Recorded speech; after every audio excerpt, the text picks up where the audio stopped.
guys, welcome back to Spellbound. I'm BJ the Book Witch, and it's time for my January wrap-up and first ever monthly giveaway.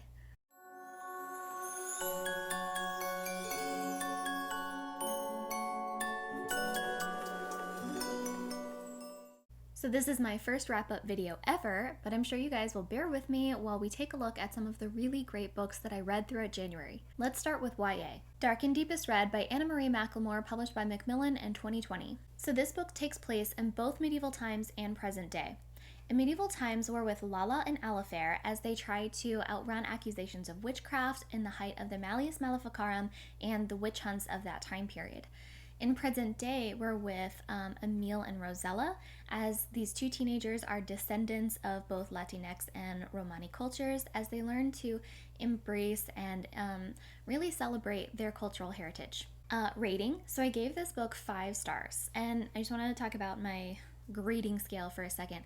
This is not grad school where there's no such thing as a perfect paper, okay? We can all acknowledge that rating books is really hard. It is extremely subjective, it's completely arbitrary, and yet totally necessary. As far as I'm concerned, if I come across a book that is both entertaining and masterfully written, I'm going to give it 5 stars, even if it's not my favorite book. That being said, not all of my favorite books are necessarily 5 stars, and I think that that's okay. So that's where I'm coming from. I don't withhold 5 stars just because I didn't think it was the paragon of literature. I think if it's a great book, it's a great book. I thought that this book really was a great example of a fairy tale retelling. It was based off of The Red Shoes by Hans Christian Andersen, and it had an incredible gravity and a weightiness to it that really kept the book grounded, rooted in the beautiful and painful history of the Romani or Roma culture. And so that kept the book grounded across both timelines while allowing the fairy tale of the Red Shoes to weave through both timelines in a way that was both really ethereal and not really tangible. So for that reason, it really did capture the mystery and the magic of the classic fairy tale. So kudos for that. Would I recommend it? Yes. I also read The Modern Fairy Tales by Holly Black, which was published by Simon & Schuster in 2002, 04, and 05, because these are 3 books in one. You've got Tithe, Valiant, and Ironside. So these books could be read as standalone, but they really work together as a sort of universe trilogy. The first book follows Kay. She discovers in adolescence that she is a changeling and in fact a pixie, so she travels to Elfheim or Fairyland to learn more about herself. The events of the first book pave way and set the stage for the second book, which follows Val, and she's more or less a junkie living on the streets of New York City, and she gets involved with the wrong crowd who are doing some shady business with nomadic fairies who are living in the outskirts of the city. The third book is sort of that culmination of the two, where all of the characters work to restore some semblance of political balance to Elfheim, specifically within the Seelie and Unseelie courts, based on the disruptances to those courts based on the events of the previous 2 books. I rated these books 3, 3, and 4 stars. They were just fine. Individually, these books are not super fun to read and not what we've come to expect from Holly Black, which makes sense because it's her earliest work. They were clunky, awkwardly paced, some segments were told through montage, which was weird.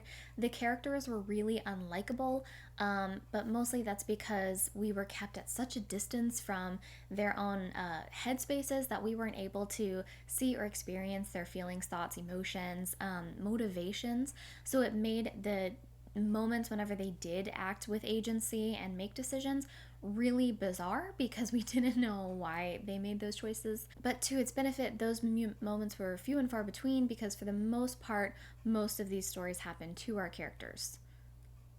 As a fairy tale writer, I love Holly Black. I think I've mentioned that several hundred times. I love her universe, and these books do exist in her universe. Same world as Elfheim and the Folk of the Air series, just different courts, different politics across the pond. So I love her universe, but as a YA writer, these books don't fit the bill of what we've come to expect. Now, why that's interesting or ironic, you should check out last week's video where I talk about fairy tale retellings in YA. So, would I recommend this? Maybe. It's kind of like the bonus features on the Blu-ray of your favorite movie. Super cool, glad to know it, all those extras, but you're not really why I'm here. In middle grade, I read The Door by the Staircase by Katherine Marsh, which was published by Disney Hyperion in 2017. This is about an orphaned girl named Mary who gets adopted by none other than Baba Yaga, an evil crone witch who has a particular appetite for young children. To avoid being eaten, Mary has to stay both clever and brave, and works to unravel the mystery in the strange town in which they live.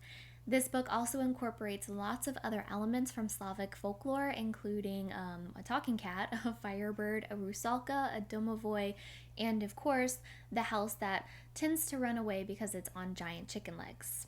I gave this book 4 stars. It was really well written, not particularly deep or insightful, and it doesn't have to be, but that's why I didn't give it the 5 stars.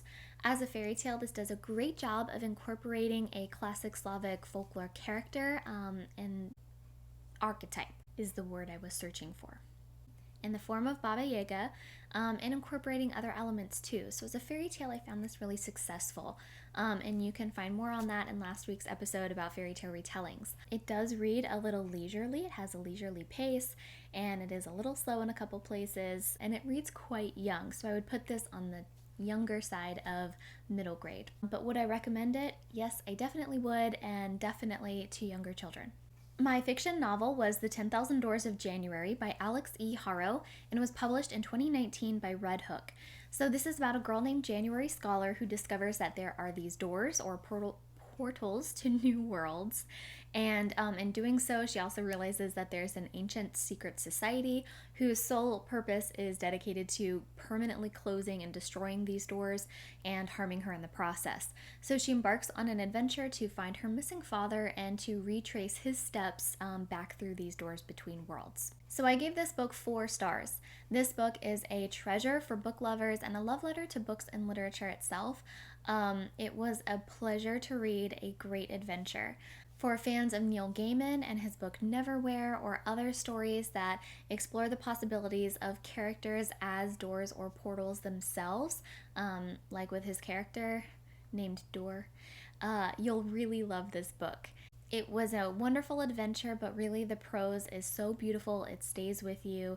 It's a really good one. I will say that the entirety of this plot and the direction that it takes, the outcomes of those particularly tense moments, moments of revelations or plot twists, were all entirely predictable.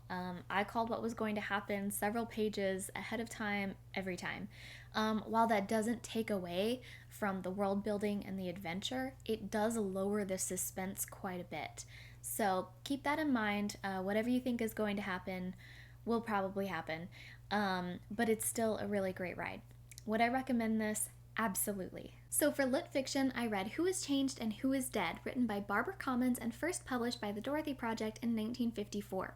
This book follows the Willowweed family and how they navigate a series of very bizarre and tragic accidents or events in the village. The story opens on the flood that has just occurred, and these ducks swimming in and out of the open living room windows, and the maid trying to wade through knee-deep water trying to cook the family some lunch. But then the butcher drowns himself, the miller slits his throat, and everyone in town is wondering what exactly has driven this village to madness. So I rated this book 4 stars. It was wholly original, sometimes laugh out loud funny, other times somber, and sometimes quite unflinching and gruesome, but it really sticks with you, this book. It's a tragicomic pastoral depiction of childhood and rural life. Because it is so extreme in different places, extreme in its tragedy and extreme in its comedy, I almost wanted it to lean a little heavier in one direction or the other, so that it would give me something to really stew on. So for that reason, that's just why it wasn't a 5-star for me. But I also think that this book absolutely deserves a second shake, and so I'll be revisiting again pretty soon, I think. In classic fiction, I read The Pale Horse by Agatha Christie, and this was published by Collins Crime Club in 1961. So this is a mystery because it's Agatha Christie, of course. So it's a mystery about a priest. He's walking home late at night, and then he gets clocked on the head by a mysterious stranger, and the priest is discovered to be holding a list of names. That list of names was given to him by a dying woman whose deathbed confession he had just previously attended a few hours before. So our main character, Mark Easterbrook, spends the entire novel trying to unravel this mystery and figure out what exactly this list of names, he's on it, has to do with himself, this dead priest, and also this mysterious pub called the Pale Horse, where there are rumors that there are 3 witches who are involved in some sort of shady, murderous business. I gave this book 4 stars. It's well written. It is pretty standard as far as mysteries go, which means that a whole bunch of stuff happens right at the beginning, and then the rest of the book is a single character trying to figure out what those events have to do with himself, and they're told through a series of interactions with characters and groups of characters, which is to say they're very dialogue heavy, and the plot kind of screeches to a halt in that way. That makes it sound bad. It's not bad. And if it's written well, like this one is, then it's not going to be a painful process. It's just a standard mystery writing, and you should just know that going in. But you should also know that this is an Agatha Christie novel, and she is the most best-selling author of all time, and not for nothing. So the book is rich with metaphor and allusions specifically to the 3 witch characters in Macbeth. So if that is something that you might be interested, I also recommend checking out the Amazon Prime adaptation. There is a 2-episode miniseries of The Pale Horse on Amazon Prime right now, and they lean real hard into those Macbeth vibes. So if that's your jam, I definitely recommend you checking it out. But if you're interested in a little more information on that book to screen adaptation, I did do a whole episode on it just a couple of weeks ago in Book Both Ways. So I definitely recommend you checking that out if you want a little more info. Do I recommend it? Yes. So moving away from fiction and into romance. Before we continue, I have to provide a disclaimer. I don't like romance. I don't like romance novels. I don't like romance films. It's just not my thing.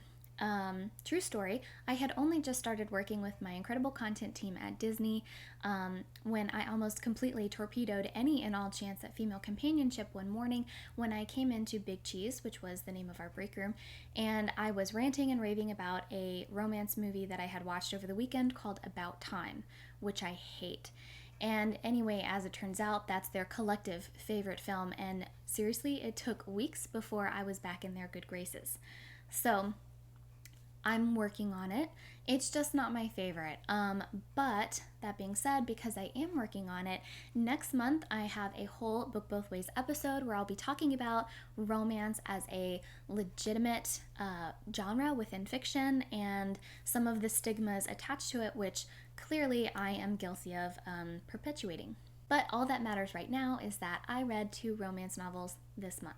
So the first one I read was A Touch of Darkness by Scarlett St. Clair, and it was self-published in 2020. This one is a modern-day retelling of the Greek myth of Hades and Persephone. I gave it 3 stars because it was just okay. It wasn't horribly written, actually. It was decently written, and the author, I felt, did a really good job throughout the length and entirety of the book of sprinkling in a lot of ancillary and atmospheric details that were pulled directly from Greek mythology, which really helped legitimize this whole like modern day thing when she's still working with characters that are deities.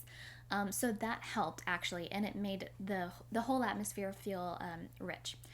Where I was not super into it was actually the romance part, obviously, but hear me out. I felt like, knowing the story of Hades and Persephone, and I'm going to try and do this without giving away any spoilers, but really, you should know it. I'll be honest, I was expecting more of a slow burn considering the length of time that we had to play with here. I felt that this was kind of teed up to be a pretty classic enemies to lovers situation, some sort of high tension, high stakes romance. Instead, the author chose the very strange choice to go in right away for a love at first sight situation, and I wasn't into that for these characters. There was decent character chemistry, yeah, and it kept the story moving, but because of the immediate love at first sightness, the tension was brought way down. So again, take everything that I say with a grain of salt because, and I can't stress this enough, I don't like romance. Would I recommend it? Maybe if you really loved Hades and Persephone, you'd really dig this book. It's not bad. It's just, there you go. So the other romance that I read was another one that was recommended to me by some other booktubers, and it was A Worthy Opponent by Katie Roberts, which was self-published last year in 2020. This book is one in a series, and it is a sort of dark erotic version of a lot of classic fairy tales, with the twist that the princess or maiden falls in love with the villain. So I gave it 2 stars, and it was specific. I didn't hate the whole concept of flipping a fairy tale, having the princess fall in love with the villain. Cool, that's unique. But these books definitely fall on the dark and erotic side of the spectrum as opposed to romance already, which basically just means light on plot, heavy on action. So if that's your jam, then you'll probably really like these books. All of her books take place in the same universe, and all of her characters frequent the Underworld, which is an underground BDSM nightclub, which is run by Hades and Meg. Props for all of the heavy consent-focused BDSM language and content. And I'm not here to kink shame anyone. If that's your jam, you'll love these books. They just weren't my thing. This book in particular was about Tink and Hook. Would I recommend it? In nonfiction, I had How to Be an Antiracist by Ibram X. Kendi, which was published by One World in 2019. Part memoir, part history book, Kendi uses moments and events from his own life and experience with white supremacy in discussing ways that we can unite to eradicate it, while being an active agent for change as an anti-racist. I gave this book 5 stars. It was an incredible read. Kendi does a great job of explaining these at times really complex concepts and topics of intersectionality and racism, and he does it by putting them in the context of his own life as well as throughout history. So we're really able to get a holistic understanding of ways that white supremacy has played out in the history of all of our lives, but especially for BIPOC. It's an extremely important and necessary book, especially for white people who are only just now starting to realize the insidiousness of white supremacy and the way that it has shaped our nation and our lives. For more on that, I recommend you check out my episode of Tabled Content where I talk about this in a little bit more detail. So, do I recommend it? Yes, absolutely. Everybody needs to read this book. The other nonfiction book I read was You Are Intuitive by Natalie Miles, and was self-published at the end of last year. So in this book, Natalie Miles offers practical skills and steps to help you develop your intuition. So I gave this book 4 stars. I liked that this is not a new age book on vision boards, manifestation, or speaking your dreams into existence. Not that there isn't some truth to that. I mean, hell, even a broken clock is right 2 or 3 times a day. But frankly, I'm tired of it, and the market is completely saturated in wish it wanted do it books. This book was entirely about connecting to your present self and really embracing and recognizing the importance of self-sovereignty. In fact, the best part of this book talks about the idea of self-sovereignty and that it really doesn't end with like, cool, I'm enlightened, the end.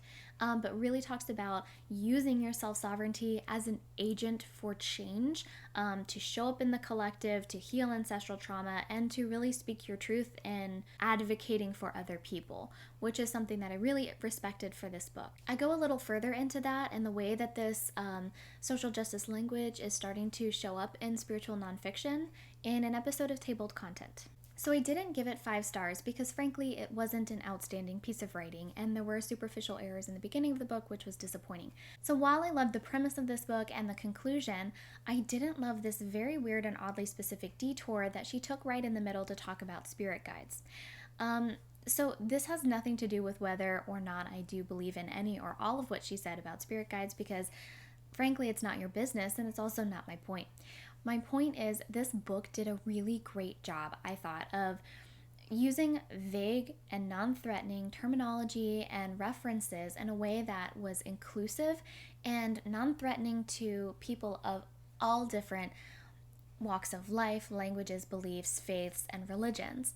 And I thought that that was really great because it really connected everyone. You know, everyone has their own language for spirituality and for intuition, whether that's the Holy Spirit, angels, ancestors, actual magic, whatever it is, everybody has a language for intuition.